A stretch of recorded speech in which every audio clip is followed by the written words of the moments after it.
자, 안녕하세요. 북서영 카페 여러분. 자, 오늘은 저번 시간에 이어가지고 칼뱅의 종교개혁 관련된 내용을 볼게요.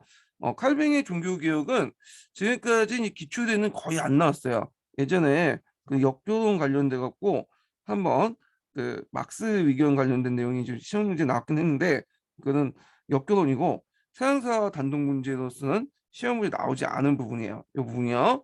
그래서 앞으로 나올 가능성도 없어 보이는데 그렇다고 해서 또 아예 안 나온다 이렇게 말하기 힘든 게 이 수능 문제 풀어보면 칼뱅의 종교개혁 관련된 내용들이 좀 많거든요. 그래서 좀 눈여겨볼 필요는 있어요. 자, 그러면 칼뱅이 종교개혁을 하기 전에 그 당시 칼뱅이 이제 스위스에서 종교개혁을 했잖아요. 그래서 그 전에 스위스에서 종교개혁을 했던 쭈핑크린에 대해서 좀 볼게요. 자, 쭈핑크린은 이제 에라스무스의 영향을 받아갖고 이 종교개혁을 했는데 이 사람은 이제 카톨릭에서 독립해서 쭈리를 바탕으로 해서 개혁을 시작해서 스위스 전체에 확대되었다. 이렇게 보시면 될 것 같아요. 자, 그래서 개혁 내용을 보면요. 뭐 단식이라든지 성전 숭배, 그다음에 성직자 근호 및 성사제도 폐지 이런 것들을 했다. 자, 그 성서에 입각한 교리를 해석했다. 그래서 뉴턴과 칼빈의 의견은 거의 비슷해요. 예. 그리고 여기에 좀 눈여겨볼 게 뭐냐면 성사제도를 폐지했는데 이때 이제 성사제도 중에 성체성사가 있죠. 여기에 지금 빵과 포도주를 어떻게 해석할 것이냐. 그래서 이제 천주교 같은 경우는 하체설, 그다음에 뉴턴은 공체설 이렇게 주장하잖아요. 근데 이제 이 사람은 뭐라고 이제 생각하냐면 빵과 포도주라는 것은 그냥 예수님의 살과 피를 상징하는 것뿐이지 그 자체가 뭐냐면 빵이고 포도주가 아니다 이렇게 주장을 해요. 그래서 오늘날 말하는 이 개신교에서 그렇게 이제 해석하는 식으로 해석하죠. 그래서 얘네는 성창 성사가 아니라 성체성사가 아니라 성찬식이라고 보죠. 그래서 이제 교회 가보시면 그 빵과 포도주를 나눠주잖아요. 근데 이제 우리가 생각하는 이제 카톨릭식의 생각에 성체성사가 아니라 그냥 의례적인 의식적인 행위에 불과한 거야. 이거는요. 예. 자, 하여튼 이렇게 이제 있다. 결과를 보면 카톨릭이 신공한 농촌 지역 5개의 카톤과 싸우게 되는데 스위스 같은 경우는 카톤별로 주별로 이렇게 이제 자치제도 구성이 되는데 여기에서도 이제 보면 도시 지역 같은 경우에는 주로 신교도를 받아들인 데 반해서 그 당시 그 농촌 지역 같은 경우에는 그 뭘 받으면 천주교를 받아들였어요. 그래서 그 당시 농촌 지역 5개 카톤이 오스트리아 동맹에서 개혁교에 반대하는 전쟁을 일으켰거든요. 그래서 이제 이때 쭈비구인이 1532년에 전쟁 중에 전사를 했고요. 그리고 나서 이제 스위스 내에서 칼벤 후조를 맺게 돼요.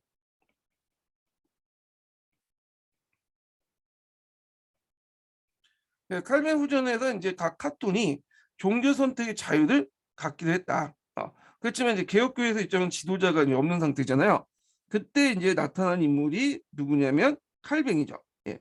칼뱅은 제네바에 이제 왔어요. 이 원래 칼뱅은 스위스 사람이 아니에요. 이 사람은 원래 프랑스 사람이죠. 프랑스에서 이제 파리 대학에서 법학을 공부를 하고 있다가 프랑스와 1세가 신교를 탄압하니까 스위스로 이렇게 망명 온 거예요. 그래서 자, 그러면 이제 칼뱅이 이제 그 개혁 내용을 보죠. 칼뱅은 제네바에서 무슨 정치를 했냐면 신정 정치를 했어요. 공화주의적 신정 정치.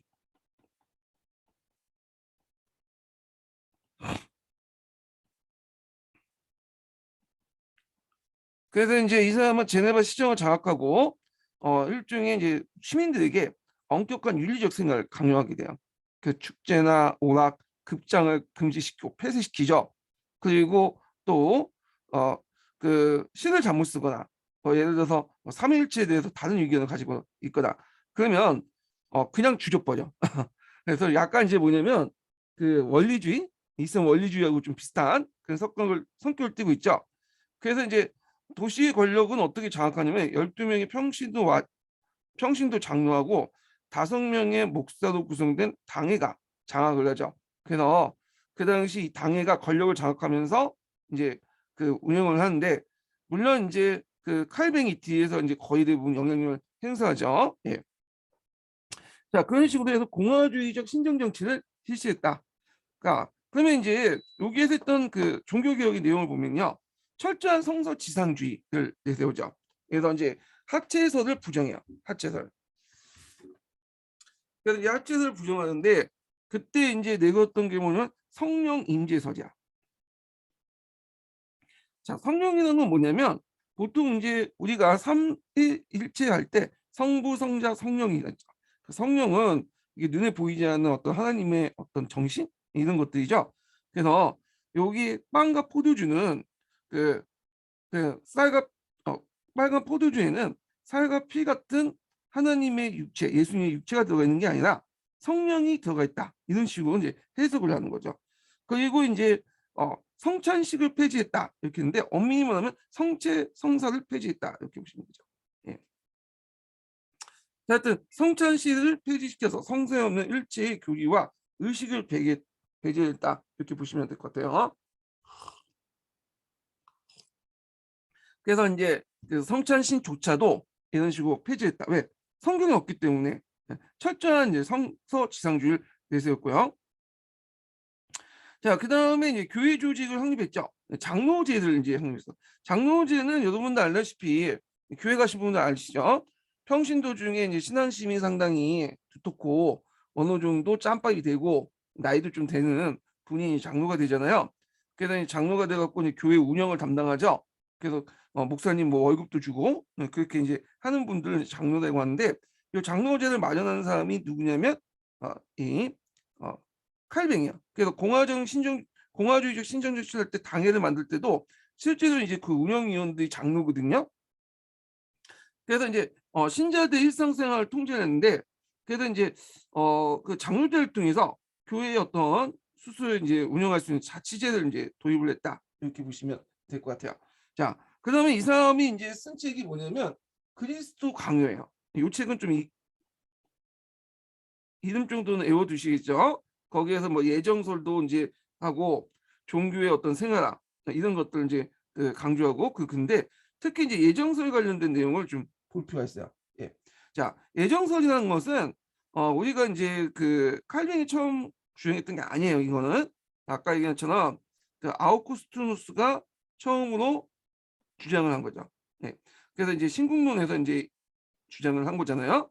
이것을 이제 뭐냐면 해석을 해갖고 확대시켰던 사람이 칼뱅이다 이렇게 이해를 해주시면 돼요. 그래서 그 예정설 주요 내용을 보면 대부분 다 아우구스투스가 신공론에서 얘기했던 내용이야. 그 내용은 이제 보면 자 창세기에 보면 그 이브와 아담이 있죠. 애들이 이제 사탐의 유혹에 빠져서 뱀의 유혹에 빠져갖고 하나님이 따먹지 말라는 선악과를 먹게 돼요.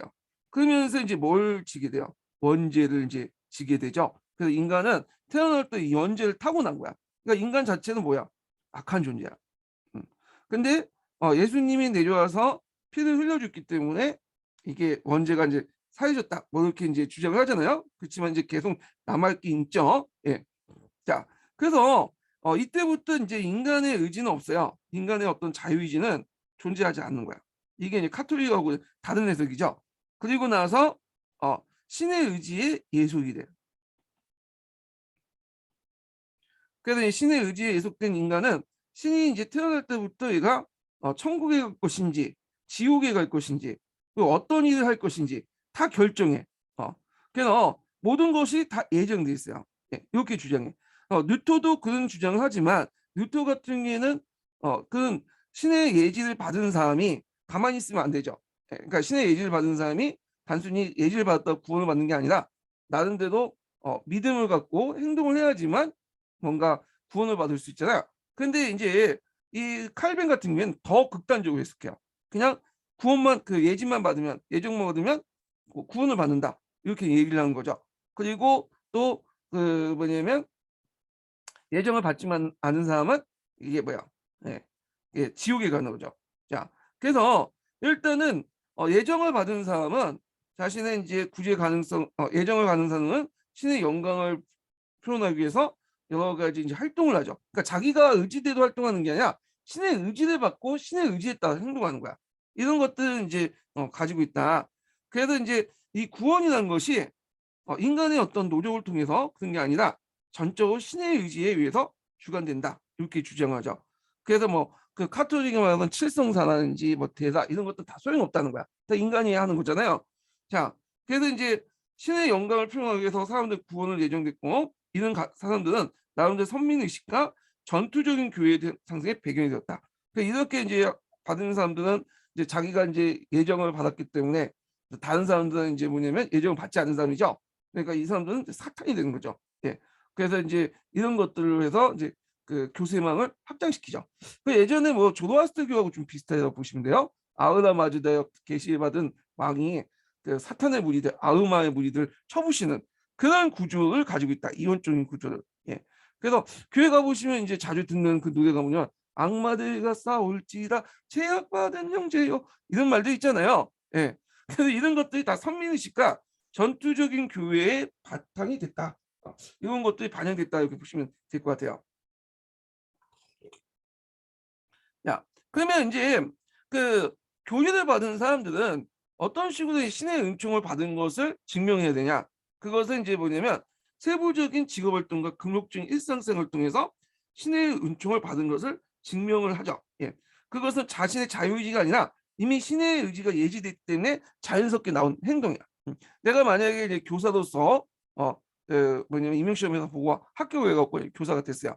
이거는 여러분들이 노력해가지고 한 게 아니야. 예, 태어날 때부터 얘는 교사가 될 운명이 되는 거야. 그래서 이제 그 교사가 될 운명 받고 여러분들이 자신의 자유의지라 생각하지만 신의 의지에서 공부를 하고 결국 합격해갖고 그것을 보여줌으로써 교사의 그 올바른 행동을 보여주면서 신의 은총을 외부 증명하게 되는 거죠. 그래서 여러분들이 이미 이제 교사 될 사람은 이미 딱 정해져 있어요. 칼뱅식 얘기 그 관점에 보면 자 하여튼 이런 것도 있고요. 자 그다음에 이제 종교 생활을 강조하는 도시 엘리트적 문봉을 띠고 있다. 그래서 이제 뭔가 좀 차별적 선민의식 이런 것들이 되게 강조됐다 이렇게 보시면 될 것 같아요. 그래서 이제 이렇게 이제 기억을 해두시고 그다음에 이제 프로테스탄트 윤리와 자본주의 정신을 볼게요. 예. 자, 그 프로테스탄트 윤리와 자본주의 정신은 막스 베버가 이제 썼던 책인데, 자, 이 막스 베버는 예전에 11년 기출 문제 나왔던 사람이죠. 역조론에. 그러니까 여기 딱 한 문제 나온 거야. 예. 그러니까 막스 베버가 이제 칼뱅의 사상을 볼 때, 이 칼뱅의 프로테스탄트 윤리가 자본주의를 발전시켰다. 이렇게 본 거죠. 참고로 이제 막스 베버는 사회학자죠. 이 비교 종교 사회학자야. 이 사람이 이제 왜 서유로만 자본주의가 탄생됐는가, 이게 발전됐는가, 이걸 연구했어요. 그래서 이제 그 다른 국가들과 연구를 했는데 특히 중국의 이제 사례를 비교했죠. 중국은 유교를 신봉하죠. 유교를 신봉하기 때문에 뭘 강조하냐면 체면을 강조해. 그래서 중국 애들이 말하는 면을 강조하죠. 안면, 민지라는. 그렇기 때문에 얘네들은 이제 자신의 체면을 높이기 위해서 그, 그 여러 가지 활동을 통해서 쌓은 부를 이 체면을 쓰는데 쓰게 되죠. 그래서 뭐 결혼식도 화려하게 하고 장례식도 화려하게 하고 의식이나 복장도 화려하게 해요. 그러다 보니까 자본 축적이 이루어지잖아요. 그러니까 자본주의가 발전되지 못했다. 이렇게 이제 해석을 해요. 근데 이제 이거에 대해서 이제 막스 베버는 서유럽 같은 경우에 칼뱅을 받아들이기 때문에 칼뱅이라는 것은 이제 자기가 이제 그 하나님부터 예정을 받은 것을 이제 받고 표현하는 과정에서 자기 직업에 대한 충실을 하게 되잖아요. 그리고 이제 이 사람들은 나중에 내세를 생각해. 지금 중요한 게 아니야.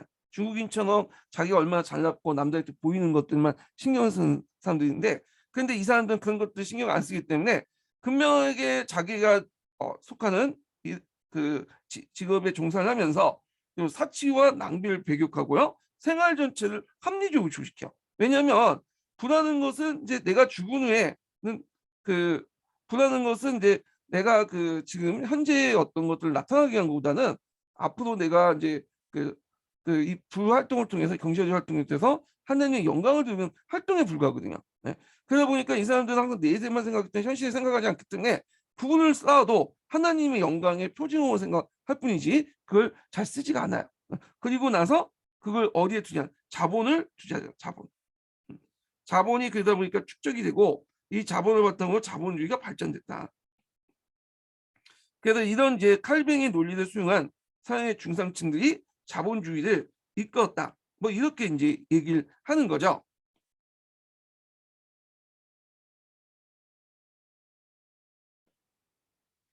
자, 그래서 이제 이런 논리를 이제 제시를 하는데, 자, 그래서 이제 자본주의가 발전됐다. 뭐 이런 식으로 논리를 제시해요. 물론 이제 이거는 문제점이 있죠. 왜냐면 여기에는 이제 서양 중심적인 사고 방식이 개입됐고 오리엔탈리즘 같은 것들 이런 것들이 개입이 됐어요. 예. 그런 식으로 얘기를 하면 이제 지금 뭐 한국이라든지 중국이라든지 일본 같은 뭐 유교 문화권을 가지고 있는 그런 나라들이 자본주의가 발전된 것을 설명하지 못하죠. 예. 그 당시에는 막스 베버가 살았던 19세기 때는 그게 설명이 될지 몰라도 지금 설명이 안 돼. 예. 그러니까 이제 철저하게 이제 막스 베버는 서양 중심적인 어떤 사고방식 반영된 거죠. 예. 맞지는 않는 얘기인데 예전에 한번 시험 문제 나왔고요. 자, 뉴터 같은 경우는 이제 칼뱅이 직업관이 좀 다른데요. 자, 뉴턴은 세속적 직업은 신부부터 주어지기 때문에 신분에 따른 의무를 이행해라 이렇게 이제 얘기하죠. 그래서 세속적인 불평등을 인정했던 사람인데 이런 칼뱅은 좀 다른 식으로 그 생각하죠. 이거는 이제 그 직업은 자기가 구원을 받았다는 어떤 확신의 표징이다. 그래서 자신의 구원받은 사람들은 자기를 열심히 함으로써 이걸 자기의 신의 은총을 외부로 포출해야 된다. 그래서 이제 일종의 직업을 신앙의 싸움터로 인식한 거야. 그래서 여러분이 교사가 되면 이제 구원을 받은 거잖아. 구원을 받은 사람이 이제 교사가 되면 단순히 교사로서 이제 그 기본적인 일만 하는 게 아니라 여러 가지 어떤 학생들의 활동을 통해서 내가 이제 구원을 받았다는 걸 알려줘야 되잖아. 예. 그래서 이런 것들은 이제 보면 되죠. 그래서 일종의 교직이 신앙터가 되는 거죠. 신앙의 싸움터가 이런 식으로 해석이 될 수 있는 거야. 얘네들이. 자, 그러면 이제 요걸 이제 보면 자, 전파 과정을 보면 중앙의 집권화도 통치권, 자치권 박탈을 이용시킨 대귀족이나 지방 귀족들, 도시 집단들이 수용을 했다. 예. 그래갖고 이제 나름대로 이제 이런 것들은 이제 그 왕권이 강화되면서 여러 가지 박탈 그 통치권이나 자치권을 박탈했던 그 일부 대귀족이나 지방 귀족, 도시 집단들이 수용을 하면서 이걸 바탕으로 해서 이제 좀 나름대로 어떤 자치적인 것들, 종교적 자치권을 누리려고 했던 거 이런 것들을 볼 수가 있고요. 그리고 이제 이게 전파를 하게 되죠. 영국은 청교도, 네덜란드는 교의세, 스코틀랜드 장로파, 프랑스 미구노 이런 거는 이름으로 해서 전파됐다 이렇게 보시면 될 것 같아요. 이거는 뭐 기본적인 내용이지만 뭐 암기해 두셔야겠죠. 뭐 다 알고 계시겠죠? 네, 이런 것들. 자, 그래서 이제 그 영국의 종교개혁 아니 그 칼뱅의 종교개혁 관련된 내용을 봤고요. 그 다음에 이제 영국의 종교개혁 볼게요.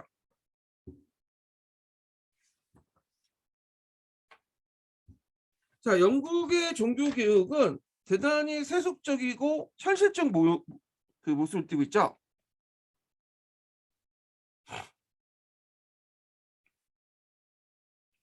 자, 영국의 종교개혁을 이끌었던 사람은 헨리 8세예요. 헨리 8세.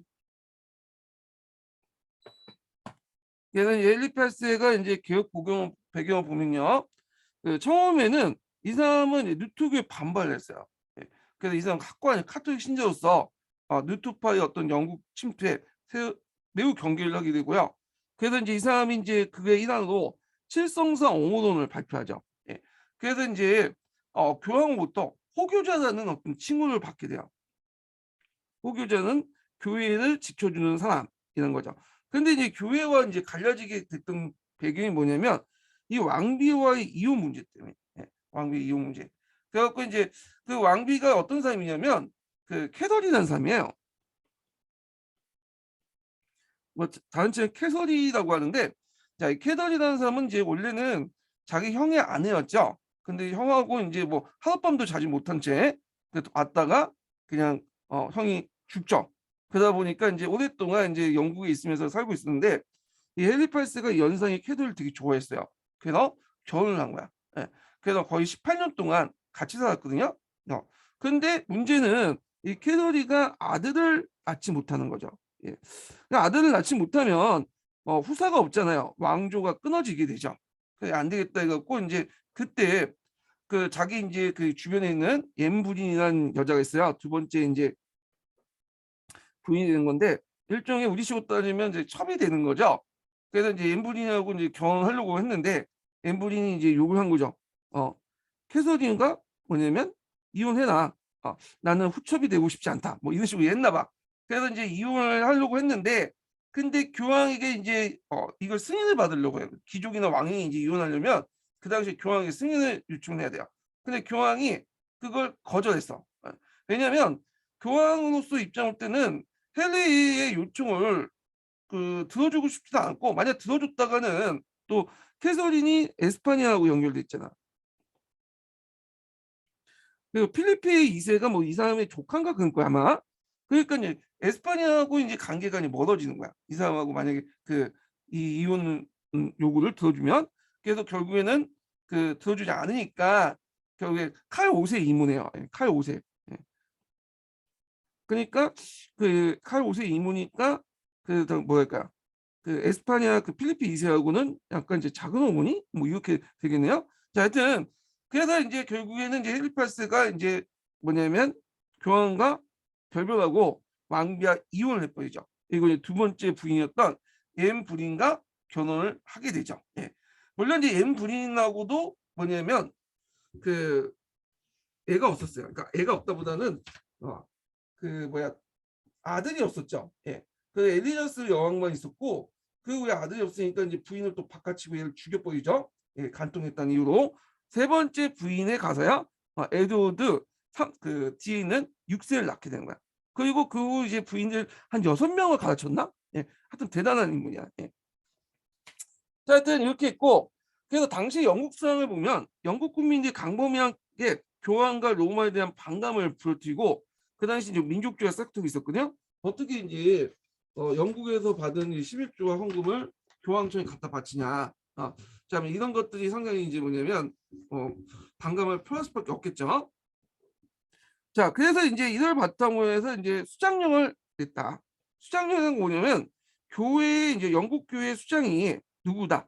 왕이라는 거죠. 그리고 왕이고 이 캔터베리 임명권 그 당시 이제 영국의 캔터베리 추기경이 상당히 큰 주교가 이제 큰 권한을 갖고 있었거든요. 그 임명권을 갖는 행이야. 그래서 이제 국왕이 영국 국교회를 수장이다. 그래서 이제 로마 교회부터 분리하고 여기 영국 국교회 수장을 뭐냐면 국왕이 간다. 국왕이다. 이렇게 이제 한 거야. 그러니까 국왕 폐하는 마땅히 법에 따라 실제로 또 법적으로 영국 교회의 수장이 된다. 뿐만 아니라 영국 교회 수장의 건의에 따라서 딸려 있는 모든 영예, 존업, 지, 재판권 그러니까 교회 재판권이요. 특권, 면제권, 그 다음에 수익과 제한을 소유하고 항유한다는 거야. 여기에서 이제 제일 중요한 게 뭐냐면 수익과 제하죠. 예. 교회 재산을 자기가 갖겠다. 그래갖고 이제 그 일환으로 수도원을 해산하고 수도원의 토지 재산을 다 몰수해서 왕실 수입을 삼아요. 그리고 이제 자기도 갖고 상당수는 또 측근들이나 귀족들에게 나눠죠. 그래서 당연히 측근이나 귀족들 세력들은 누굴 지지할 수밖에 없어요. 헨리 8세를 지지할 수밖에 없는 거죠. 자, 그래서 이제 이런 내용도 이제 있다 이렇게죠. 그 과정에서 이제 반대하는 사람도 있었죠. 그 대표적인 사람이 예전에 언급했던 토마스 모야. 자, 토마스 모가 이제 헨리 8세 이혼 문제나 뭐 수정력 공포 같은 것들 반대하니까 어떻게 됐어요? 탄압하고 처형을 시키죠. 자, 그래서 이제 이렇게 해서 이제 영국 국교회가 탄생이 됐다는 거예요. 영국 국교회가. 자, 그러면 이제 여기 보면 헨리 8세가 이제 죽고 나서 즉위한 사람이 누구냐면 에드워드 6세요. 에드워드 6세는 이제 헨리 8세 세 번째 부인한테 얻은 아들이고 그의 이제 에드워드 6세가 젊은 나이에 죽죠. 그 다음에 왕의 계승권이 누구냐면 메리 투터인데 메리 투터는 캐서린한테 나온 딸이죠. 엘리베스 1세는 엠블린. 이렇게 해서 이제 형제 자매끼리 이렇게 해서 즉위를 하게 되는데 에드워드 6세는 프로테스탄트 요소를 받아들여 일반 기도소를 만들어요. 이때 이제 일반 기도소 한 42개조를 바탕으로 만드는데 성경에 입각해서 만들죠. 성경에. 그리고 여기에서 프로테스탄트 요소라는 건 뭐냐면 칼뱅파야, 칼뱅파. 근데 이제 우리가 생각하는 칼뱅파 급진적인 게 아니라 온건한 칼뱅파예요. 자, 그래갖고 이제 여기에 입각해서 이제 그 내용이 있고요. 메디투드는 좀 반동이죠, 이 사람은. 그래서 다시 이제 그 어머니의 영향을 받은 거, 좀 아버지에 대해서 반감이 있어요. 예, 한동안 이제 엠브리하고 아버지가 결혼할 때 얘는 사생아로 이제 자식으로서 인정받지 못하고 그렇게 있었거든요. 결국 천대받고 이제 그렇게 살았던 사람이야. 그러다 보니까 집권하자마자 이제 뭐냐면 자기 아버지 정책 거스르는 이제 정책을 하게 되죠. 그래서 영국 교회를 카톨릭으로 다시 복귀시켜. 그리고 대규모 숙청을 하게 되죠. 예, 그래서 이제 별명이 피에 메리예요. 피에 메리. 그리고 나서 이제 누구하고 결혼하냐면 여러분도 알다시피 필리페 2세와 결혼하죠. 이 필리페 2세하고 만나서 이제 결혼한 건 아니고 그 그림을 보고 그 당시 사진이 없으니까 그림을 보고 결혼한 건데 그 당시 필리페 2세가 상당히 잘생겼어요. 그림 보시면 알겠지만 그래갖고 이제 홀딱 반해갖고 결혼했는데 메리 투터가 필리페 2세보다 10살 연상이에요. 예. 근데 이 필리페 2세도 이제 메리 투터의 이제 뭐냐면 그림을 보고 괜찮았거든. 사진빨. 근데 뽀사집은 너무 많이 가고 하여튼 반해가 갔는데 막상 보니까 자기가 생각하는 여자가 아니거든요. 그러다 보니까 이제 뭐 몇 달 살지도 못하고 그냥 자기 스페인으로 돌아가. 그거는 이제 가지도 않았어. 그렇지만 메이트턴은 이제 필리핀 2세를 계속 좋아했죠. 예. 자, 하여튼 이렇게 했는데 자 결국에는 이제 국민들 반발을 불러일으켰고요. 그리고 이 메이트턴 때 이제 예전에 얘기한 프랑스, 영국에 유일하게 남아있던 카렌이라는 곳이죠. 카렌이 프랑스한테 넘어가죠. 네. 그 다음에 이제 엘리자베스 1세가 즉위하죠. 자, 엘리베스 1세는 자기 아버지의 이제 뜻을 이어받아갖고 국교회 정책을 하게 되죠. 근데 이제 이 사람의 국교회 정책 특징이 뭐냐면 카톨릭이든 뭐 하여튼 뭘 믿든 간에 그냥 포괄적으로 그냥 개인적으로 믿는 거는 그냥 넘어가. 그래서 그냥 개인적으로 믿는 거는 넘어가고 다만 공식화 시킨 것은 이제 반대했던 사람이야. 그러니까 좀 약간 포용성 있게 종교 정책을 했어요. 유두리 있게. 그래서 너무 영국 국교주의를 내세웠던 건 아니고 카톨릭도 뭐 개인적으로 그냥 믿는 거는 내버려뒀어. 네, 공식화 시킨 건 문제가 됐지만. 자, 그래서 이제 이 사람이 공포했던 게 통일령이죠. 영국 국교주의를 확립했다. 이 통일령을. 그 영국의 어떤 그 교회는 영국 국교에 통일해야 된다. 그래서 하나의 왕국, 하나의 원칙, 하나의 종교 이런 것들을 내세웠죠. 자, 그래서 이때 통일령에서 이제 내용을 보면 대개 보면 이제 이때 그 95개조를 이제 채택을 해서 95개조, 39개조를 이제 채택을 해서 그 당시 이제 통일령을 반포했죠. 네. 말 잘못했네 제가. 통일령을 반포해서 영국 국교회를 확립했고요. 그 밑에 보면 이제 39개조를 제정해 갖고 프로테스탄트 신앙 내용을 채택했다. 이렇게 보시면 돼요. 그래서 이제 이때 이제 채택한 것이 온건한 칼뱅주의이기 때문에 교리는 칼뱅의 교리를 따랐지만 뭐는 계속 남아 있었죠? 예, 여기 의식 같은 거는 카톨릭 요소가 상당히 많아요. 완전한 것은 아니었다. 의식적인 측면에서는 카톨릭 요소가 많고 그걸 이제 볼 수 있는 게 영국 국교에서는 뭘 인정하냐면 그 칠성사를 다 인정하진 않지만 두 개는 인정하죠. 하나가 이제 성체성사. 그 다음에 이제 이런 것들과 그 다음에 세례 받을 때 이제 성사 있죠. 제가 잠깐 까먹었는데 하여튼 이걸 이제 인정해요. 이걸. 그래서 완벽하게 뭐 그 칼뱅식의 어떤 그런 그 의식은 가지지 않는다. 그래서 칼뱅 발부는 카톨릭이 좀 의식이 강하고 있다는 거죠. 예. 그러다 보니까 이제 요 영국 국교회가 이제 확립되면서 영국 국교회에서 카톨릭의 의식이나 이런 것들 잔재를 없애자. 완전 깨끗하게 하자. 그래서 이제 이렇게 주장하는 사람들 이제 등장하게 되는데 이 사람들이 뭐라고 하냐면 청교도라고 하죠. 프리티 하면서 청교도 깨끗이 하자. 그 후에 이제 영국 국교에서 분리하자라는 그 주장하는 사람까지 합쳐갖고 이 사람들 다 합쳐서 청교도라고 해요. 그래서 청교도는 초창기 때는 영국 국교의 한 일파였어요. 네, 일파. 그러다가 이제 나중에 명예혁명 이후에 독립한 거야. 교단이. 그때 이제 왜 이렇게 안에 같이 있었냐면 하나의 왕국에는 하나의 종교가 있기 때문에 공식적으로 영국 국교회만 인정했기 때문에 그래서 이제 독립하지 못하다가 나중에 나오게 되죠. 그러면 그 전부터 마치 이제 영국 국교하고 청교도가 싸운 것처럼 얘기를 하고 있잖아요. 그것은 이제 뭐냐면 뒤에 독립한 후에 그, 뒤에 독립한 후에 그 앞에까지 이제 그 거슬러가서 기운을 거슬러서 일종의 소급 적용을 했기 때문에 그런 거야. 영국 국교대에 있는 자신들의 어떤 청교도의 무리들을 소급 적용해서 청교도라고 얘기한 거지. 형식적으로는 명예혁명 이전까지는 영국 국교도 안에 청교도가 있었다. 이렇게 보시면 될 것 같아요.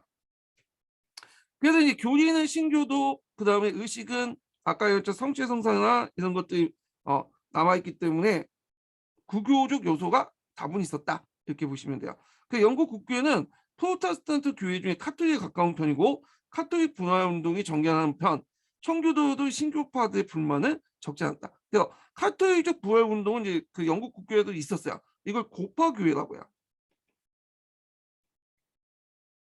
이 고파교회는 뒤에다 좀 설명하겠지만 그 영국 국교들도 그 안에 대단한 여러 파별들이 있거든요. 그 중에 카톨릭 요소가 되게 강한 파별. 그래서 얘네들은 이제 카톨릭 그 요소를 상당히 강조하고 국왕에게 충성하는 그런 성격이 있어요. 말이 영국 국교회지 실제로 거의 카톨릭이라고 보시면 돼요. 예.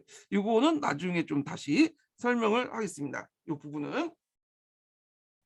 자, 그래서 이제 이런 내용들 이제 파악을 해두시면 되고요. 그 밑에 이제 뉴토파하고 그 다음에 여기 칼뱅파, 그 다음에 영국 국교회 이런 것도 이제 있어요. 그래서 이제 한번 좀 보시면 될 것 같아요. 예, 이런 특징들. 자, 그 다음에 이제 카톨릭 교회 이제 종교 개혁을 보죠. 지금은 이제 카톨릭 교회 개혁이라고 하지만 제가 이제 예전에 그 공부할 때는 어릴 때는 반동적 종교 개혁을 자주 얘기를 했어요.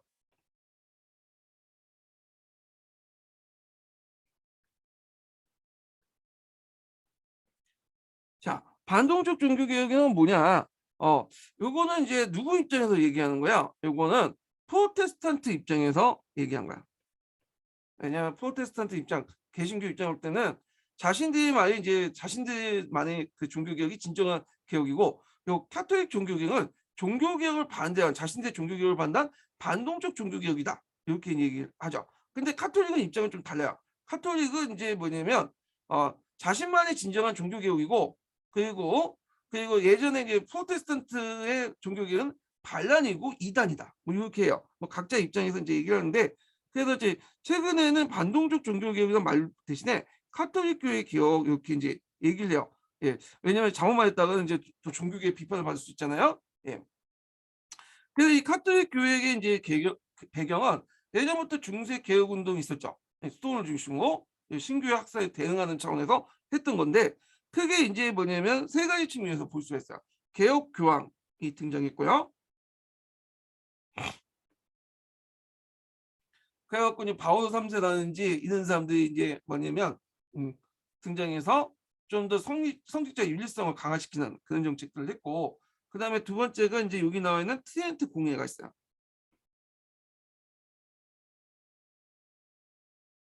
세 번째가 이제 예전에도 기출문이 나왔죠. 예수의 활동들 이렇게 볼 수 있어. 그래서 개혁교황과 관련된 내용은 서양사 총론에 있어요. 서총에. 근데 뭐 요즘에 서총은 그냥 나오지 않으니까 건너뛰고요. 그다음에 트렌트 공예와 예수를 볼게요. 트렌트 공예는 서강자에 상당히 많이 보강을 해놨더라고요. 예, 읽어보시면 알겠지만 그래서 이제 있고 참고로 이 서총도 한번 읽어보시는 것도 괜찮을 것 같아. 예, 내용이 상당히 자세히 돼 있어요. 서계보다 상당히 문장도 잘 구성돼 있고 그 내용이 풍부한데 문제는 이제 출처진들이 소총을 들고 다니지 않죠. 그래서 문제가 되는데 일단 배경 지식을 쌓는 데는 상당히 좋아 이 서총이. 여기 읽어보면 서기에서 이제 거의 그 설명돼 있지 않거나 짤막하게 설명된 부분을 보충할 수 있어요. 보강할 수 있기 때문에 저도 이제 서총을 이제 좀 자주 읽는데 서총도 한번 읽어보세요. 시간 될 때. 자, 여기 보면 트렌트 공예를 보죠. 트렌트 공예는 그 당시 이제 목적이 뭐냐면 종교 재판소와 신성 로마 제국을 통해서 카톨릭이 어떤 보편적 권위를 회복하려고 했던 거죠. 그래서 이제 이런 것들 통해서 이제 했고 그리고 이제 여러 가지 활동을 하게 되는데 일단은 프로테스탄트를 의식해서 이제 했기 때문에 프로테스탄트 주장을 반박하고 기본적 교리를 제외하기는 시켰고요. 그다음에 각종 이제 폐단을 시정하죠. 그다음에 이제 불같다 성격을 인정하고 뭐 이런 등등이 있어요. 그러면 트렌트 공예를 이제 좀 볼게요. 자, 여기에서 제일 중요한 게 그 기본적인 교리를 제하기는 거야. 약간 이거 뭐하고 비슷하냐면 나테른 공예 아시죠? 제 4차 나테른 공예. 여기에 비슷해. 이 4차 나테른 공예도 그 당시 이노케트 3세가 그걸 개최하면서 했는데 누굴 이제 대응하기 위해서 만든 거야? 알비파죠, 알비파.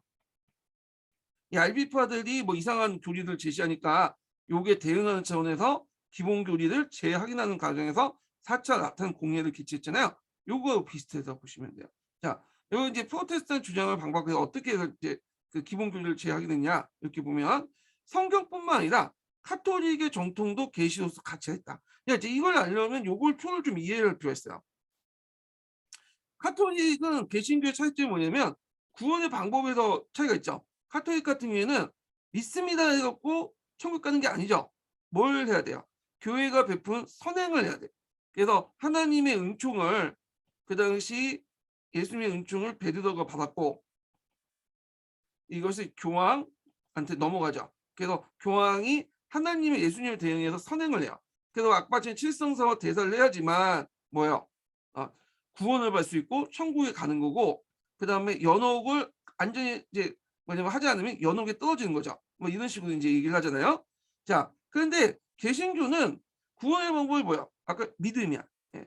그래서 이제 제가 항상 강조하는 예수 천국, 불신 지옥. 제가 제일 좋아하는 말 중에 하나인데 예수만 믿으면 교회 안 가도 돼요. 예, 교회 안 가도 되고 목사는 그냥 나의 보조적인 존재뿐이지 나 신앙의 보조적인 존재뿐이지 절대적인 존재가 아니야. 그래서 제가 이제 기독교지만 교회는 안 가는 이유가 있어. 그냥 마음속에 믿으면 천국 가는 거야. 천국 가는 거야. 예, 가성비 있게 저도 믿으려고 하는데 자 하여튼 있고요. 자 진리의 근거를 볼게요. 진리의 근거를 보면 카톨릭은 성경이죠. 근데 이때 성경은 뭐예요? 상당히 의역화된 불같아죠. 예. 그래서 이제 약간 이제 카톨릭 중심의 어떤 그런 성경이죠. 거기다가 전승이 있어. 그러니까 예전부터 이제 교회에서 계속 내려오는 전승도 같이 믿는 거야. 그러니까 이 전승에 의해서 이제 아까쯤에 성사나 뭐 대사, 그 다음에 이제 뭐 연옥이라는 개념, 성자 숭배, 세인트 숭배 있죠. 이런 것들 행해지는 거야. 예. 자, 그다음에 이제 개신교는 성경을 이제 강조하죠. 그러니까 성경에 입각해갖고 성경에 없는 것들은 다 부정을 한 거야. 예. 물론 그 안에서도 이제 영국 국교회나 그다음에 칼뱅이나 루터 같은 게 좀 해석의 차이에서 이제 약간 다르긴 하지만 이 성경에 입각해서 한 거는 동일해요. 예. 그래서 이제 이렇게 해서 있는데 자, 그렇기 때문에 얘네들은 이제 다시 와서 성경 외에도 카톨릭의 정통도 뭐냐면 계시로 속하겠다. 그래서 뭐 성사, 대사, 연옥, 성자 숭배 등등도 다 있다. 칠성사는 유효하고요. 그래서 칠성사를 통해서만 받아야지만 구원을 받을 수 있다. 이렇게 있죠. 구원을 받으려면 신앙뿐만 아니라 선행 또는 구제를 필요하다. 그리고 인간은 신의 뜻을 적극적, 소극적 응당할 수 있는 자유의지가 있다. 앞에 이제 제가 자유의지에 대해서 얘기했죠. 요거는 뭐와 관련된 스콜라 철학과 관련된. 그래서 이제 그 여전론이라고 하죠. 보통 그 스콜라 쪽에서는 그래서 신앙과 이성의 조화를 내세웠잖아요. 예. 그 이성에서도 자유의지가 있는 거죠. 자유의지가 있어야지만 뭐냐면 교회가 선행을 베풀어서 구원을 받을 수 있다는 걸 설명할 수 있는 거야. 예. 왜냐하면 교회나 교황이나 뭐 성직자 다 인간이잖아. 이성을 가지고 있죠.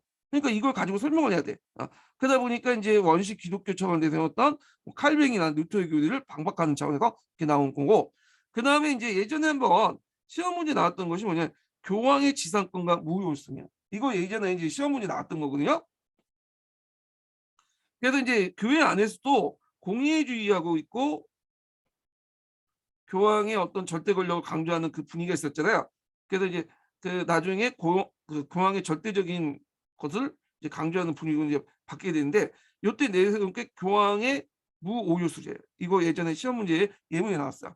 그래서 이게 뭐라고 얘기하냐면 모든 일이 있어서 진리를 얻기 위해서는 우리에게 설령 시게 보이는 것을 교회가 검다고 얘기해도 이걸 믿어야 된다는 거예요. 우리가 이제 이게 눈에 보이는 게 신데 교회가 검다고 얘기하면 그냥 믿어야 돼. 왜냐하면 교황은 절대적으로 오류를 하지 않는다. 이렇게 이제 얘기를 해요. 예. 그래서 교황 무오류소를 주장했다. 지금도 이제 천주교에서는 그 얘기를 해요. 예, 교황의 말은 절대적으로 옳고 오류가 없다. 이렇게 주장을 하죠. 우리 입장을 때는 좀 말도 안 되는 소리인데, 예, 그런 소리를 했다. 이렇게 보시면 돼요. 그리고 이제 그거를 적극적으로 그 당시 옹호했던 단체가 있었죠. 예수회죠. 예수회. 그리고 이제 여기 그 트렌트 공회에도 실무적인 업무들은 거의 보면 예수회가 이제 주도를 해서 했어요. 요 예수회가. 자, 그다음에 이제 각종 폐단을 시정을 하죠. 성직 매매를 금지하고요. 부재 성직자. 그러니까 이제 그 금지. 성직자 겸직제를 이제 성직자 금지. 이게 이제 성직자 중에 이제 뭐냐면 다른 일을 하고 세속적인 일을 하는 사람들이 많았나 봐요. 그래서 이걸 금지하고 그다음에 성직자들이 뭐냐면 좀 무식한 사람들이 많았나. 예. 그러니까 중세 시대 때는 성직자가 제일 엘리트였는데 이때 들어서 이제 지식이 널리 보급되면서 좀 무식한 사람들이 많이 늘어나고 다른 사람보다 그러다 보니까 이제 성직자들 좀 체계적으로 교육을 시켜야 되겠다. 그렇게 있죠. 그래서 각 교구마다 신학교를 성립하죠. 그래서 그런 영향인지 우리 나라도 이제 카톨릭 재단들이 많잖아요. 그걸 이제 주로 이제 누가 했냐? 그 뒤에는 예수회가 있어요. 예수회.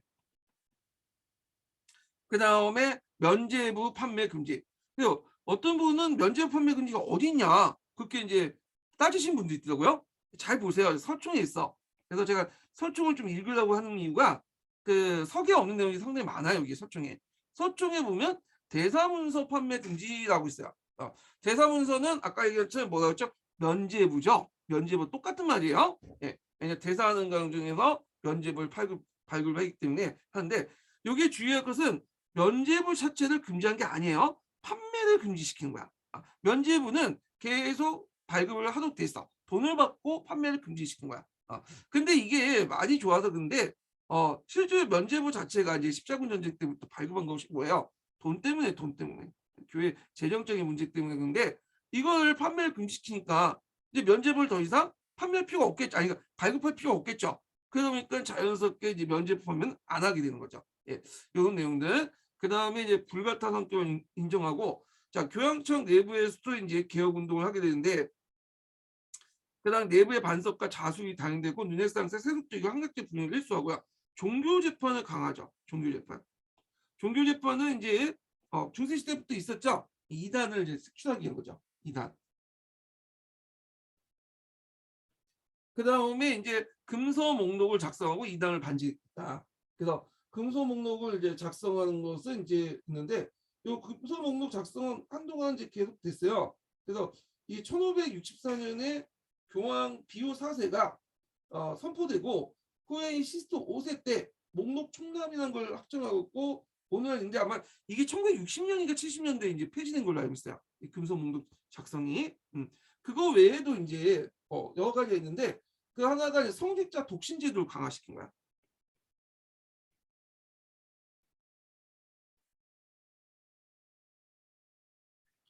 그래서 예전에 이제 성직자가 이제 변호하는 게 있었잖아요. 카톨릭 같은 게. 그래서 이제 이런 것도 있는데 이런 것들 금지시켰다. 뭐 예전에도 뭐 금지시키자고 했는데 아마 계속 이제 금지시킨 것 같아. 예. 그래서 성직자 독신 제도를 가는데 이게 저는 마음이 들어. 왜냐면 성직자가 교회 목사처럼 이게 결혼도 하고 자식도 낳고 하면 이게 뭐야 처자식 생기면 어떻게 되겠어요? 돈과 권력과 이런 것들 계속 탐할 수밖에 없잖아요. 그러니까 독신을 하면 이제 혼자 사니까 굳이 그렇게 할 필요 없겠죠. 그래서 저도 이게 좀 마음이 드는 것 같아. 그래서 저 가끔마다 학교에 이제 그 퇴근할 때 그 산을 보거든요. 산이 뭐가 있냐면 천주교 신당 성당이 있어요. 예. 그 덕정 교구가 있거든요. 거기 덕정 성당이 있는데 거기에 보면 이제 빠듯한 건물의 그 옆에 숙소도 있어. 신부님들 숙소가. 나도 저기가 사왔으면 좋았을 것 같은데 너무 이제 편할 것 같아. 예. 그게 개소리였고요. 자, 그다음에 성직자 독신제도 있었고, 그다음에 또 이제 뭐냐면 우리가 더 추가할 게 뭐냐면 이제 그 성자 있죠. 성자. 이건 여기다 추가하는 게 아니라 여기다 추가해야 되겠네. 예. 기본적 교리에다가 여기다 좀 더 추가할게요. 그래서 이제 그 여기 보면 4 정도 되겠죠. 뭐냐면 이제 그 성자 숭배 있죠. 성자 숭배, 세인트 숭배. 천주교에는 그런 게 있잖아요. 이것도 인정을 하고요. 그 다음에 이제 성변환. 성변환이 뭐겠어요? 하체설이죠. 하체설이나 그 다음에 이제 뭐 연옥에 대한 믿음.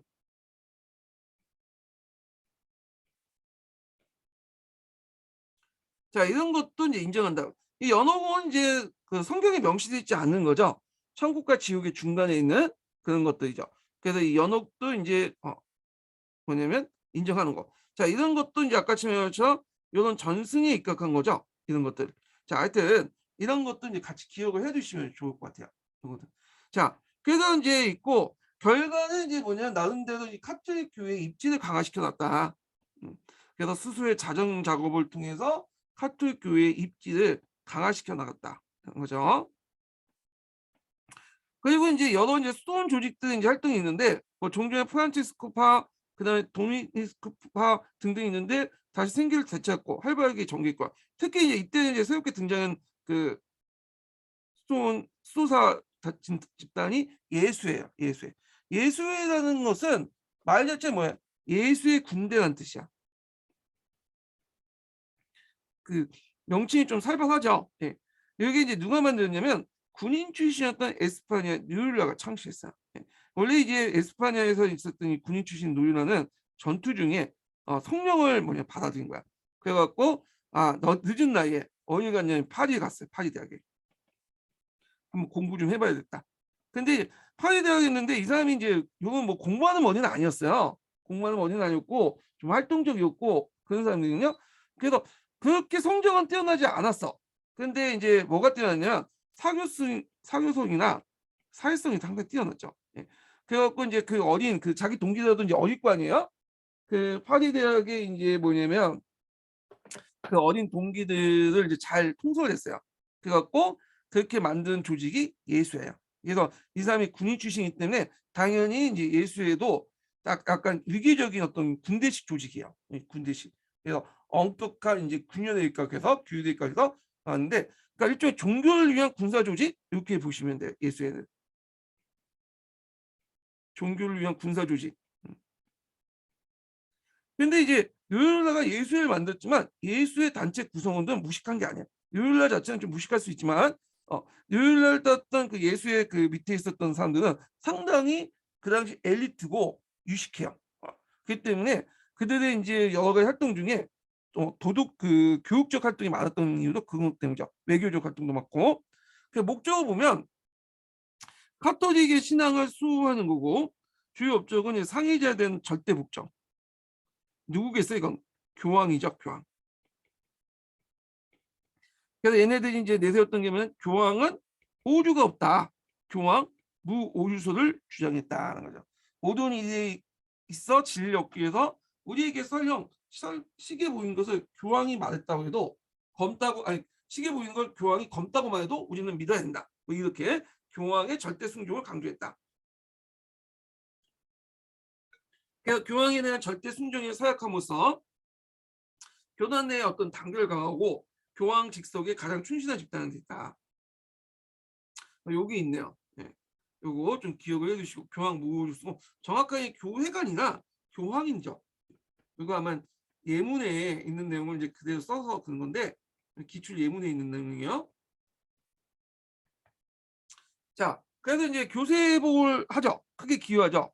그래서 이제 그 당시 이탈리아와 에스파냐에서 프로테스탄트가 확산되는 걸 방지할 수 있고요. 그다음에 남부 독일, 남부 독일이 이미 이제 뭐냐면 처음에는 루트교였다가 루트교가 뻘소리 하는 바람에 이게 다시 이제 그 카톨릭으로 바뀌게 되죠. 농민정쟁 이후에 폴란드가 카톨릭 복귀했고요.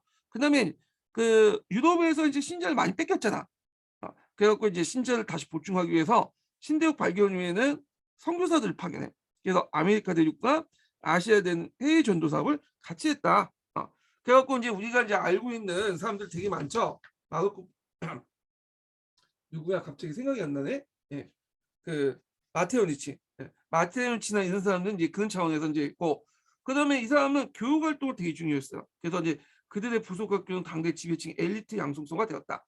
그래서 앞에서 얘기한 것처럼 그 예수회를 따왔던 사람들이 상당히 엘리트 사람들이 많아요. 지식인들이. 그래서 이들을 위해서 이제 중심을 했고, 그 당시 수도원 부근에 새로운 학교를 성립하거나, 그 다음에 청소년 교육 같은 걸 되게 많이 했어요.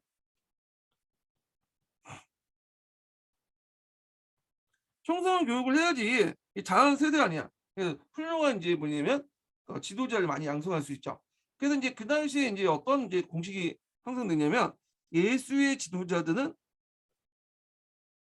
예수의 선교사들은 지식의 전도자다. 이런 이제 그 타이틀이 얻게 되죠. 그 대표 사람이 마테오 니치 같은 사람이야. 마테오 니치 보면 이제 선교사이지만 그 박학다식하잖아요. 지리학도 이제 알고 뭐 여러 가지 천문학도 알고 아담 셰 같은 사람도 그렇죠. 그래서 이제 이런 것들이 있다 이렇게 보시면 될 것 같아요.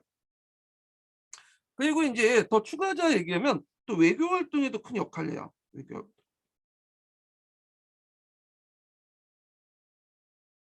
그리고 이제 이런 내용도 있고 그 다음에 이제 이런 내용도 이제 좀 기억을 해두시면 되고 여기 특히 이제 좀 눈여볼 게 이제 여기 더 추가하면 신대륙 발견 후에 아메리카 대륙과 아시아 대륙 해외 전도 사업을 했는데 요 과정에서 이제 누가 개입하냐면 에스파냐가 개입하죠. 왜냐하면 노르라 자체가 에스파냐 출신 아니야. 남미 식민지가 상당수 에스파냐였고, 예. 그래서 에스파냐가 이제 개입을 해가지고 이걸 통해서 어떤 이제 국민의 국가적 통합과 신대륙을 발견한 에스파냐 위세를 반영했다. 그래서 이때 남미에 특히 인디언에게 카톨릭을 많이 전파해줘. 그래서 이제 상당수 다 그런 건 아니지만 선교사들이 예수의 선교사들이나 이런 사람들이 거기 뭐냐면 가가지고 카톨릭을 전파해갖고 그 당시 이제 좀 약간 지배자에 대한 반감을 무너뜨리고 좀 약간 에스파냐의 왕에게 충성한 신민을 만드는 작업을 많이 하죠. 그리고 그 내용을 보시면 알겠지만 그 당시 파견된 선교사들 보면 상당수 이제 뭐냐면 그 인디언들에 대해서 그 원주민에 대해서 상당히 그 그 뭐냐면 빨리 잡네. 선 그 인디언에 대해서 상당히 뭐랄까 호의를 베푸고 상당히 이들의 인권을 존중하는 그 모습도 보이고 신민 당국의 어떤 여러 가지 가혹한 행위 있죠. 이런 것들을 또 뭐냐면 그 왕에게 에스파냐 왕에게 고발하는 그런 모습도 보여요. 예. 그래서 나름대로 이제 국민 통합에 큰 기여했다 이렇게 보시면 될 것 같아요. 예. 자, 그 밑에 이제 주요 종교 회의들이 있죠. 요거 좀 기억을 해두시고 뭐 보시면 알겠지만 고등학교 정도 수준이에요. 예, 그냥 보시면 되고 정리를 좀 해보시고요. 자, 종교개혁의 결과를 볼게요.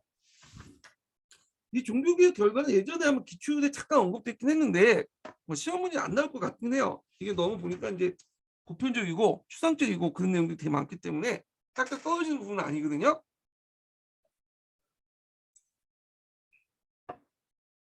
자, 종교개혁 전체적인 방향을 볼 때는 국가 중심적 세속적 현세적인 유독 근대 사회 형성에 크게 기여했다는 거야.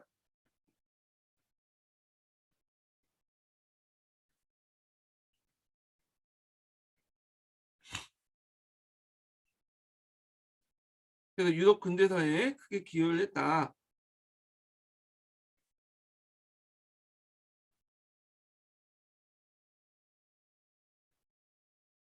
자, 그래서 이제 종교개혁과 함께 이제 했던 게 뭐냐면 종교 전쟁이죠. 뒤에 좀 얘기했지만 이 종교 전쟁을 거치면서 이제는 종교가 개인의 문제로 이제 한 거야. 물론 초창기 때는 이제 국가가 이제 선택한 종교를 가지고 개인이 이제 자동 의무적으로 이제 믿어야 되는 그런 시대가 있었지만 점점 하면서 이제 싸우다 보니까 어느 한쪽의 이제 힘의 균형을 깨트리지 못하는 거죠. 계속 싸우다 보면 사회적 낭비고 결국에는 이제 어쩔 수 없이 개인의 종교 상태 인정하게 했고 이런 것들이 이제 국가와 종교가 분리되면서 세속적이고 현세적인 유럽의 근대 사회에 이제 형성됐다. 그래서 이제 지금도 유럽에 가보시면 그 국가하고 뭐냐면 그 종교를 분리시키잖아요. 세속 국가적 모습을 가지고 있죠. 그래서 이런 가운데서 근대 사회의 어떤 이데올기를 제공해줬죠. 그래서 뭐 종교 관용 이런 것들, 톨레란스, 개인주의, 민주주의, 뭐 자유주의 이런 것들을 보시면 될 것 같아요. 근데 주의할 것은 뭐냐면 뭐 민주주의, 자유주의에서 칼빈파 계통의 교회 조직이 뭐 민주주의, 자유주의가 있는데 엄밀히 말하면 이제 칼빈파 계통의 그 교회들은 오늘날만 원리주의예요, 원리. 지금 입장 때는. 예. 그래서 좀 약간 이제 이슬람의 IS하고 이제 뭐 이렇게 말하면 좀 욕을 하신 분도 있는데 그러니까 분위기가 그렇다는 거야. 원리주의 분위기야. 예. 그리고 이제 이런 건 했지만 하여튼 이 가오정에서 싸우는 과정에서 새로운 합이 도출돼 갖고 이제 세속적 현세적으로 바뀌었다 이렇게 보시면 되겠죠. 자, 그다음에 이제 신앙의 자유와 이제 아까쯤에 성서주의과 신앙의 자유와 국민적 교회의 분리 운동이 일어났다.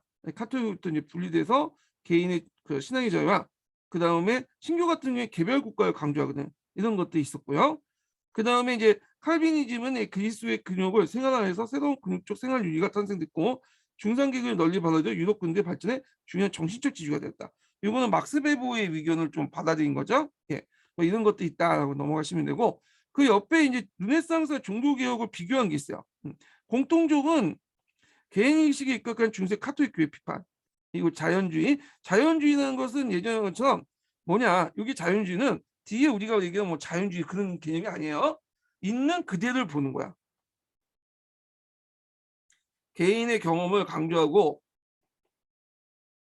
집단이나 교회나 이런 것들보다는 개인의 경험 강조하고 있는 그대로를 보는 거. 이걸 이제 자연주의라고 해요. 예. 그래서 이제 이걸 바탕으로 해서 이제 자연과학을 싹쓸 수 있는 어떤 관찰이나 실험 이런 것들이 좀 나올 수 있었던 거고요. 자, 그 다음에 이제 그 고전을 복귀 이런 것들을 내세웠고, 그다음 고대 문화의 복귀 운동 원식 차이점이 이제 있는데 여기 차이점이죠. 자, 고전인데 르네상스 이게 아마 르네상스가 이제 이탈리안 르네상스인 것 같아. 예. 요거는 그 북유럽 르네상스하고 그리고 또 뭐냐면 종교개혁이 포함된 개념이고요. 예, 이렇게 인식을 해야 돼요. 자, 여기에서 고전이라는 것은 고대 문화의 복귀운동. 그러니까 그리스 로마 시대 때 고전이죠. 그리고 여기에서 이제 종교개혁에서 이제 그 고전은 원식 기독교, 예, 그리스 인문주의의 복귀 그런 것도 있죠. 그래서 이제 이런 게 있고 차이점은 르네상스는 중세를 부분적으로 인정하죠. 그런데 이제 종교개혁은 중세를 전면적으로 부정해. 예. 그래서 이제 주로 르네상스 시기 때 이제 했던 것은 이건 북유럽 르네상스 이제 연결되는데 여기 표가 좀 약간 잘못된 것 같아요. 여기는 또 북유럽 르네상스가 있는데 교회 성직자 타락을 풍자하는 데 반해서 여기는 교회와 교회의 권위를 전면적으로 부정하죠. 그래서 이거는 교회 안의 개혁이고 이거는 새로운 교회를 만드는 거야. 예. 그래서 이렇게 있고 그래서 이제 여기 북유럽 르네상스 약간 들어가 있어요. 여기. 그리고 르네상스는 현세적 세속적인 데 반해서 종교는 내세적 정신적이고 그 다음에 르네상스는 성서선인데 그 종교개혁 선악사이죠. 요거는 이제 얘기하는 뭐냐면 스콜라처에서 자유이성, 자유의지 이때 이성을 중시적이고 여기에는 그 원식 기독교 철학이죠.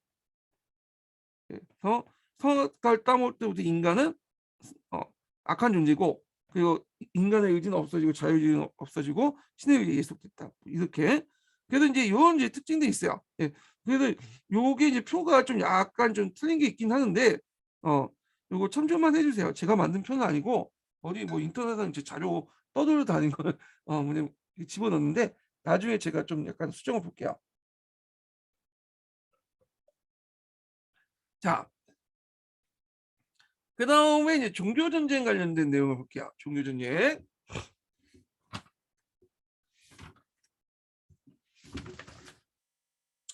자, 종교전쟁은 이제 보기 전에 종교전쟁의 어떤 방향, 이런 것들 이제 좀 봐야 될 텐데. 자, 여기 보면, 잠깐만요. 심화 교재를 보고 좀 진행을 하죠.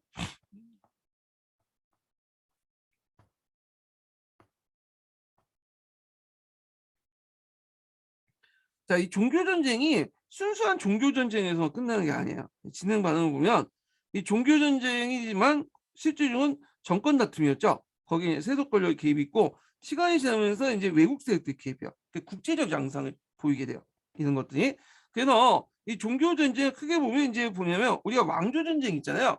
왕조전쟁의 연장선상에서 보셔야 돼요. 그 당시. 그리고 이제 전쟁 외에 종교 외에도 여러 가지 이제 뭐냐 세속적인 국가적 이익이 개입돼 있다. 예. 그리고 이제 왕조 전쟁적 소속 성격을 띠고 있기 때문에 종교 전쟁이 약간 이제 뭐냐면 뒤에도 얘기했지만 왕조 전쟁의 특징 중에 하나가 세력 균형이거든요. 예. 세력 균형의 특징을 또 가지고 있어요. 얘네들이. 그래서 이제 있는데 자 여기 이제 그 내용도 이렇게 쭉 있는데 여기 보시면 종교 전쟁이 이제 여기 있죠. 1562년 위그너 전쟁 있고 1568년에 네덜란드 독립 전쟁 있고요. 그 다음에 이제 이번에 시험 문제 나왔던 베스턴팔렌조에게 전쟁이었던 30년 전쟁 있죠. 이런 식으로. 그래서 이제 위그너 전쟁은 이제 프로테스탄트 위그너와 그 다음에 카톨릭 교도의 싸움인데 이게 이제 위그너의 그 영국과 네덜란드의 지원이 있었고 카톨릭이 이제 스페인이 지원이 있었죠. 결국에 낭트 칙령하기 위해서 위그너의 신앙의 자유를 용인했다는 거. 그 다음에 네덜란드 독립전쟁은 스페인부터 네덜란드가 독립하는 형식으로 되어 있지만 실제로는 여기 종교 문제가 개입됐죠. 이 고위생들이 주도를 했잖아요. 종교의 자유를 외친. 그래서 영국이 이제 고위생을 지원했고 스페인 싸움인데 이때 영국이 고위생과 지원을 해주면서 이제 네덜란드 그 독립세력도 지원하면서 스페인과 한번 붙게 되죠. 스페인 무적 함대와 이제 붙게 되잖아요. 예. 그래서 이제 그 유명한 카르네전이 이렇게 일어난 거예요. 그때 교과서에도 나오죠. 결국에는 네덜란드 독립전쟁 결과 북부 지역이 이제 독립해 나가죠. 그래서 네덜란드 연방공화국이 만들어져요. 예. 그 다음에 30년 전쟁인데 30년 전쟁은 전형적인 이제 국제적 양상이죠. 처음에는 종교 문제도 시작했지만 나중에 가면 이제 자국의 이해관계에 따라 개입되면서 이제 국제적 유럽의 국제전으로 바뀌게 되는데 자 신교도편에는 덴마크, 스웨덴, 프랑스 이렇게 나와요. 덴마크와 스웨덴은 이제 얘네들은 루트교 나가죠. 그래서 발트의 패권을 어떻게 둘러싸고 이제 또 들어가게 되고 프랑스 같은 경우에는 이제 이 나라는 천주교죠. 카톨릭이고 내부적으로 그 신교들 탄압을 하지만 국가적인 어떤 이익에 걸려 합스부르크가 이제 견제 차원에서 들어오게 되죠. 그래서 부르봉 왕조 루이 13세 때 이제 들어갔는데 그때 이제 있고 그 다음에 신성 로망제 같은 경우에는 스페인하고 이제 그 당시 독일은 같은 합스부르크 집안이에요. 그래서 이제 결국엔 싸웠는데 결국엔 페스트팔렌 조약과 칼뱅이파가 공인되고 개인의 자유가 이제 종교 자유가 인정됐다 이렇게 보시면 돼요. 그래서 요거는 단순히 종교 전쟁이 아니라 이런 그 왕조 전쟁과 같이 이루어졌다. 그래서 왕조 국가의 어떤 상호 견제와 이런 것들 목적으로 해서 했다. 그래서 왕조 전쟁의 어떤 또 종교 전쟁 배경하고 비슷해요. 이런 것들이 내용을 좀 기억을 해두시면 될 것 같아요. 자, 그러면 이제 먼저 볼 것이 이제 그 네덜란드 독립전쟁 볼게요. 네덜란드 독립전쟁은 나올 만한데 지금까지 시험 문제에 나오진 않았어요. 네. 근데 언젠가 나오겠죠.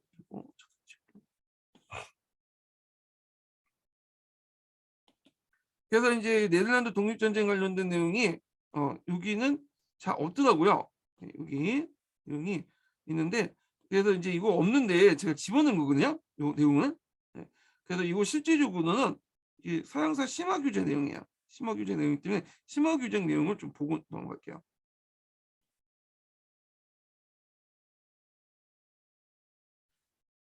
넘어가기 전에 첫 번째 인증번호 알려드릴게요. 첫 번째 인증번호는 90번이에요. 첫 번째 인증 90번입니다.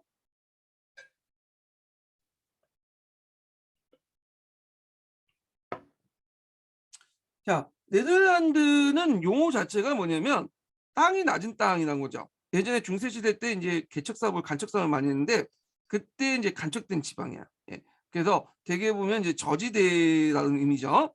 그래서 이제 오늘날 이제 네덜란드 외에 그 포괄적으로 벨기에나 루셈부르크를 통칭했단 말이야. 그러니까 여기에서 이제 네덜란드 독립전쟁은 벨기에나 이런 지역도 다 포함되는 거예요. 자, 네덜란드는 정통적으로 이제 모직물 공업이 발달됐죠. 여기 이제 보시면 알겠지만 요거는 이제 독립 후에 이제 네덜란드 독립 관련된 내용인데 대개는 요쪽 지역죠. 안트페르페 기출문제 나왔던 건데 요 안트페르페를 중심으로 해갖고 요 지역이 그 뭐냐 프랑드 지역이야. 그러니까 오늘 벨기에 북부 지역이죠. 그래서 이제 네덜란드어를 사용하는 그런 지역인데 여기에 정통적으로 이제 모직물이 발달됐고요. 그리고 상공이 발달되다 보니까 시민 계급이 성장했어. 특히 이제 그 당시 그 스페인에서 쫓겨난 유대 자본들이 이 네덜란드에 많이 들어왔거든요. 그래갖고 이제 그때 암스테르담 있죠. 홀란드의 중심 도시. 여기가 금융의 중심지였어요. 금융의 중심지. 네. 그래서 이제 있는데 원래는 이게 안트페르프가 중심이었는데 나중에 이제 전쟁하는 과정에서 여기 그 암스테르담이 옮기게 되죠. 홀란드가 이제 그 당시 이제 여기가 홀란드의 주도였는데 자 홀란드가 이제 주도권을 장악해. 프랑스 지역에서 네덜란드 이제 주도권이 그래서 이제 얘네들이 이제 독립을 하죠. 네덜란드 공화국 북부 여러 개 주민 도시들이 독립을 하는데 이 동시 그 독립할 때 아이고 독립할 때 그 당시 주요 이제 지역이 홀란드였어요. 홀란드가 이제 주요 도시 주기 때문에 나중에 이제 네덜란드 소개할 때 우리나라 뭐 중국에서 이거는 홀란드가 이제 나타나게 되고 홀란드 중심으로 이제 소개하게 되고 이걸 이제 한자로 옮겨줘서 하란이라고 하죠. 하란. 하란이란 말이 여기서 나온 거야. 예. 자, 하여튼 이렇게 있고요. 그 다음에 이제 칼뱅파 신교들이 있었다. 이들 고이센이라고 하죠. 고이센. 고이센들은 여기 네덜란드 북부 지역에 많이 거주를 했고 요 남부 지역 같은 경우에는 카톨릭이 거주하고 있었죠. 예, 이런 상황이었죠. 고이센이라는 이름은 그 거지 집단이란 말이에요. 거지 집단. 외국의 이제 그 명칭들 보면 좀 남들이 자기 비아냥거리는 명칭들을 자기 어떤 것들로 삼고 있더라고요. 자기 그 정체성을 삼는 경우가 많은데 거지 집단이야. 그래서 왜 그러냐면 한신하가 이제 네덜란드 총독에게 이들은 거지 집단 같은 무리니 조금 더 두려워하지 마라 이렇게 조언한 데서 유래했다고요. 그래서 원래 신교도를 조롱하는 명칭이었는데 신교도들이 자기를 조롱하는 명칭 그대로 사용한 거야. 네. 자, 그다음에 중개무역이 번성됐다. 자, 그래서 이제 상공이 상당히 많이 발달됐다는 거, 그리고 신교들이 되게 많고, 되게 이제 상공이 발달되면 신교들이 확산이 돼. 왜냐하면 카톨릭 같은 경우에는 여러 뭐 세인트 기념일들이 많아요. 종교 축제도 종교 기념일도 많고, 그러니까 뭐 하지 말라는 게 되게 많아. 규제가 많고. 근데 이제 신교들은 그런 게 없잖아요. 성자도 숭배하지 않고 그렇게 하니까 종교 축제도 별로 없고, 그러다 보니까 이제 신교들이 상당히 그걸 많이 믿었어요. 자, 그러면 그 당시 이제 독립 이전에 이 그 네덜란드, 벨기에를 포함한 지역은 누가 통치하고 있었냐면 합스부르크가 통치하고 있었어요. 이 합스부르크는 독일의 이제 신성 로마 제국의 가문이기도 하죠.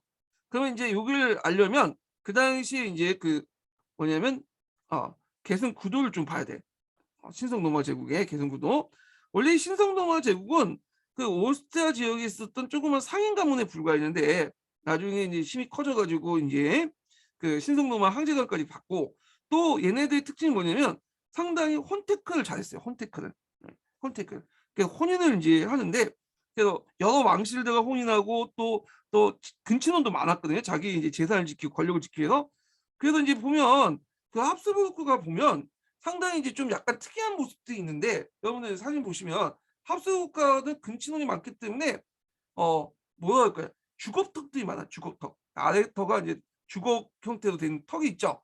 되게 많아요. 여자나 남자 상관없이. 그리고 뭐냐면 오래 살지 못해요. 그냥 금방 죽어. 금방 죽어. 특히 이제 그런 경향이 에스파니아 합스부르크가 더 심했어요. 에스파니아 합스부르크가. 그래갖고 얘네들이 오래 살지 못했어. 근데 나중에 독일 합스부르크는 뭐냐면 이런 이제 이성귀족들 근친을 벗어나온 이성귀족들과 결혼하고 해갖고 좀 많이 나아지긴 하는데 하여튼 그래요. 이 혼테크를 통해서 많은 영토를 확보했죠. 자, 그래서 이제 칼 5세는 상당한 많은 영토를 이제 물려받았죠. 예, 오늘날 독일 지역과 스페인 지역과 등등을 많이 불려받았어.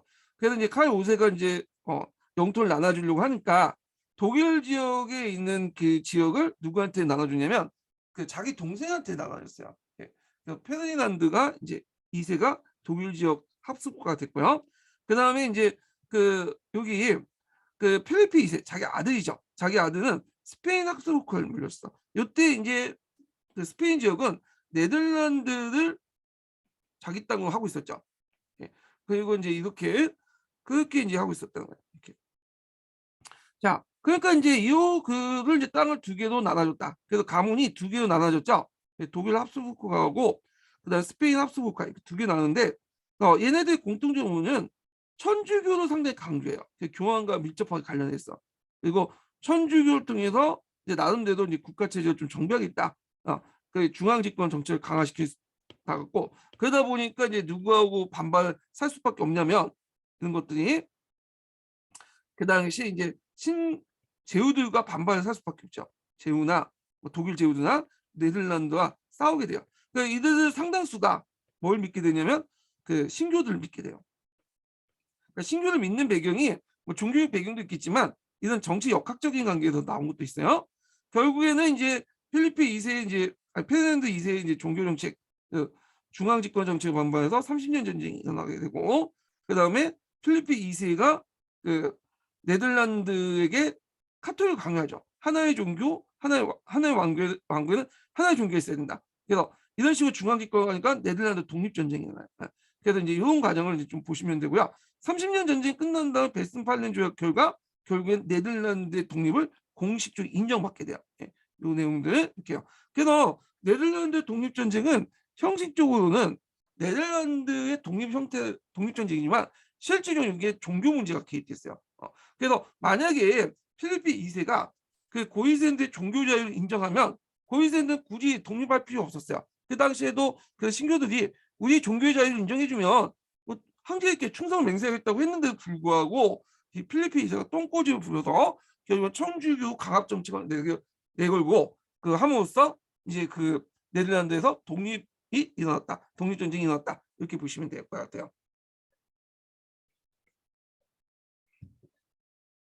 자, 그래서 이 원인은 그 중앙집권적 통일정책, 에스파냐의 필리프 2세 중앙정책 통치 정책 때문에 일어났다. 하나의 종교를 내세웠다는 거.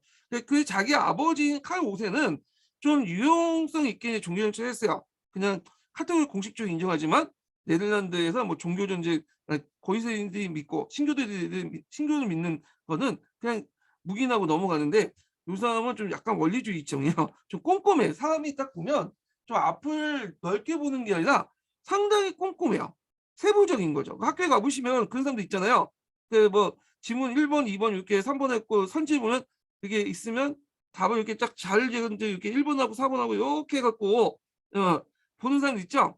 그냥 조금만 삐뚤어져도 이거 고치라고 자기 남들 볼 때는 아무것도 아닌데 자기가 좀 이상하나 봐. 그런 사람이야 이 필리프 2세가. 그래서 하나부터 끝까지 뭐 꼼꼼한 거야. 아니면 뭐 서류장 다 보고 다 사인하고 다 보고 피곤하게 살았던 사람인데 이 사람이 이쯤 볼 때는 자기의 어떤 빛깔 볼 때는 아 이거 도저히 내가 천주교를 믿는데 감히 신민 따위가 나하고 다른 종교를 믿어? 좀 약간 이상하죠? 이렇게 꼼꼼하게 이렇게 보니까 이건 안 돼. 그러니까 이제 얘네들 탄압을 하게 된 거야. 예. 이런 사람은 지도자가 못 돼요, 이 사람들은. 예. 그러니까 자기가 주어진 매너에 따라서 꼼꼼하게 볼 수 있지만 하여튼 그래갖고 결국에는 이제 결국에 그 지역적 특성이나 자치 특권을 무시하고 스페인 관리들을 이제 파견해서 종교를 강요하고 그러다 보니까 네덜란드인들 반감을 사게 됐다. 그래서 그 과정에서 이제 카톨릭 강요하고 신교를 탄압하고 종교 재판을 강하죠. 그리고 중과세, 가세, 세금을 때리고 등등 해갖고 이제 결국에는 이제 뭐냐면 있고 또 네덜란드가 스페인하고 또 모직물은 이제 겹쳐 있거든. 스페인도 모직물 주요 생산 분야. 그러다 보니까 이제 경쟁 사업을 또 억제하고 그러다 보니까 등등 해가지고 결국에는 일어나게 되죠. 예. 그래갖고 있는데 요 과정들하고 이제 쭉 내용도 있는데요. 요거는 좀 쉬었다가 진행을 할게요. 이거 이제 끝나기 전에 첫 번째 인증번호 알려드릴게요. 첫 번째 인증번호는 67번이에요. 첫 번째 인증번호 67번입니다.